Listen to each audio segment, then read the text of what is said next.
कैसे पूछेगा, क्या होता है जब क्लोरोबेंजीन की क्रिया नाइट्रिक अम्ल से की जाती है। ठीक है, तो ये क्वेश्चन आया पहली बार किस सन में है, तो 25 में आया था, 2022 में, 20 में, 18 में और 10 में आया हुआ इंपॉर्टेंट आपका रिएक्शन है। ठीक है, तो जब हम क्लोरोबेंजीन की क्रिया नाइट्रिक अम्ल यानी HNO3 के साथ कराते हैं तो क्या बनता है, आर्थोक्लोरोनाइट्रोबेंजीन। मेन प्रोडक्ट याद रखेंगे, रिएक्शन के बाद प्रोडक्ट क्या बन रहा है यानी उत्पाद क्या बन रहा है। तो जब हम क्लोरोबेंजीन यानी बेंजीन के ऊपर Cl का लगना क्लोरोबेंजीन कहलाता है, तो क्लोरोबेंजीन यानी कि बेंजीन के ऊपर Cl का रिएक्शन अगर हम HNO3 यानी नाइट्रिक अम्ल के साथ कराएंगे तो आर्थो यानी आर्थो पोजीशन पे क्लोरोनाइट्रोबेंजीन बनता है। तो बना के देख लेते हैं। देखिए, हमें रिएक्शन किसकी करानी है, क्लोरोबेंजीन की। तो क्लोरोबेंजीन यानी बेंजीन रिंग के ऊपर Cl का जुड़ना, तो बेंजीन रिंग उसके ऊपर हमने लगा दिया Cl, इसको पढ़ेंगे क्लोरोबेंजीन। अब इसकी क्रिया हमें किसके साथ करानी है, नाइट्रिक अम्ल के साथ। नाइट्रिक अम्ल आपका क्या होता है, HNO3। ठीक है, नाम भी लिख देते हैं, ये आपका हो गया नाइट्रिक अम्ल।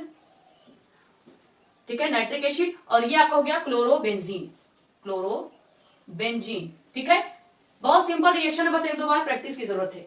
रिएक्शन जब करेंगे तो क्या बनेगा, आर्थोक्लोरोनाइट्रोबेंजीन। अब देखिए कैसे बनेगा आर्थोक्लोरोनाइट्रोबेंजीन, हमें इस HNO3 में से केवल HNO2 ही चाहिए।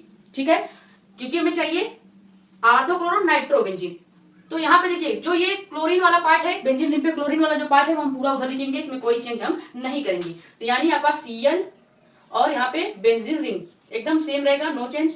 अब करेंगे क्या, यहाँ पे देखिए HNO3 है। ठीक है, HNO3 है, हमें केवल HNO2 चाहिए, तो यहाँ से NO2 जो है वो हम Cl के पास ले आएंगे, यानी इधर Cl के पास नहीं बल्कि इसके सेकेंड कार्बन पे। ठीक है, बेंजीन रिंग के सेकंड कार्बन पे, क्योंकि हमें आर्थो पोजीशन पे नाइट्रिक अम्ल को जोड़ना है। तो हम आर्थो पोजीशन ये रहा, यहाँ पे हम जोड़ देंगे क्या, नाइट्रिक अम्ल यानी H या फिर NO2। ठीक है, ये आपका क्या हो जाएगा, क्लोरोनाइट्रो। यहां तक सही है, क्लोरोनाइट्रो बेंजीन हमने बना दिया।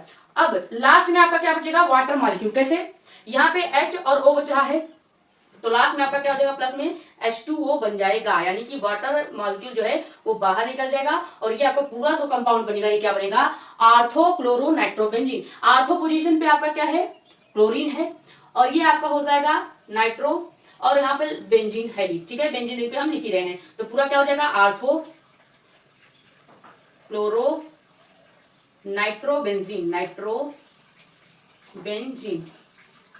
ठीक है, ये आपका कंप्लीट रिएक्शन हो जाएगा। कुछ नहीं करना था आपको, HNO3 जो नाइट्रिक अम्ल है वहां से केवल HNO लेना है।